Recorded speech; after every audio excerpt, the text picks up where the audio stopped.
analyst, lawyer, live from Chennai. PKD Nambiar, political analyst, joining us live from Delhi. We've been reporting live, and it's getting more and more bizarre. The sequence of events started with the protest last morning, MR, and it's unprecedented drama. I haven't seen so much of not just drama but violence in the last 24 hours. What do you think is going on, and where do you think it's going to go, MR? The way it's going on from a distant Chennai, it looks like we are witnessing something in interior Bihar or UP of yesteryears. It's something new to Maharashtra and definitely new to Mumbai, that we are seeing so much of violence, so much of hatred, so much of street level politics. And this is what it is. Shiv Sena has now become Jinnah Sena. Shiv Sena has become completely transformed. It has undergone genetic mutation. It will be known by the company it keeps. It will be now be called henceforth Jinnah Sena, where the great Babasaheb Thackeray's legacy do not allow Hanuman Chalisa to be recited. Whether it is on the road, whether it is on the footpath, whether it is on the house, that is entirely different. But here comes a party that does not allow Hanuman Chalisa to be recited. But if it were so secular a government, that it should also ensure that equal treatment is given to all denominations, all religious denominations, and nobody must take to any religious practices on the road, footpath, or the public spaces. Now, what do we expect of a sarkar, which is a combination of lassi, whiskey and gomutra? This is what is that government come to, that it has no other development agenda. It has nothing to focus on. It has nothing to give the people. It is nitpicking on something absolutely to polarize people.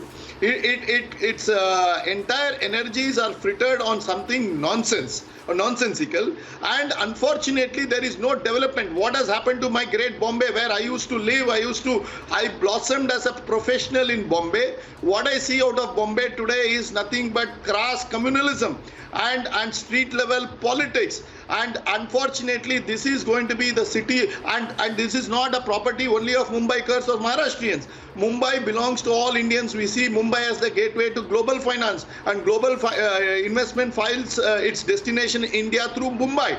And this window has become completely corroded from within.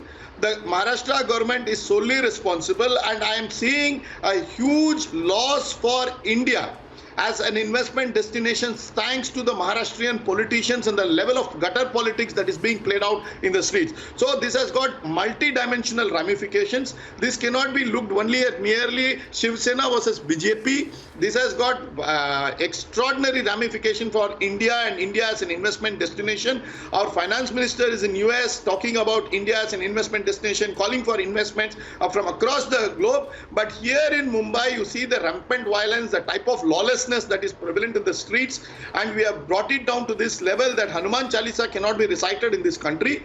And I think it is a shameful on part of the Shiv Sena government to let things drift. If they cannot administer the state, if they are finding it too hot under their collar, I think they may call the governor and submit the resignation, and that's the best way out. I think it's completely slipped out of their hands. It is now no more in their control. Maharashtra's law and order is no longer in their control. It has become an extraordinarily coercive police state, and I think I will hold Uddhav Thackeray personally responsible for this mess.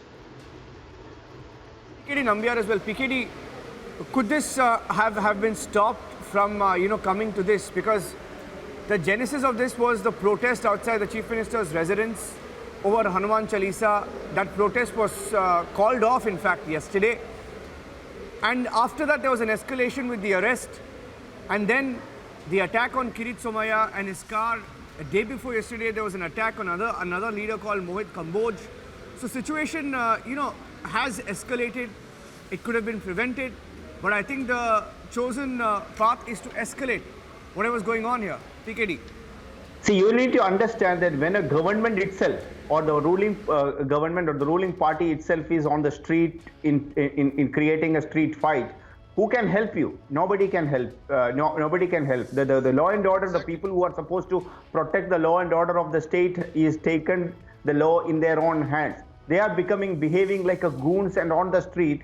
And if the Hanuman Chalisa is not being allowed to perform, and please note that this is not the first time in the history of India that there are protests which is taking place in front of the Chief Minister's house or the Rashtrapati Bhavan, not the Rashtrapati Bhavan, the governor's houses These are Raj Bhavans. These are very, very common practice in a democracy like in India. And please understand that in Mumbai, as Mr. Venkatesh said, that it belongs to every Indian. And I think the way Uddhav Thackeray and his family is behaving, that it belongs to only that particular family, other than the Shiv Sena and Shiv Sainiks, nobody have the right to live a normal life. I think this is very, very unacceptable situation. And Mumbai, and especially Maharashtra, has got it's a very, very progressive state. It has got a very, very important state. And if things are working like this, a khichdi government, and I also feel that Uddhav Thackeray is not in his control when it comes to the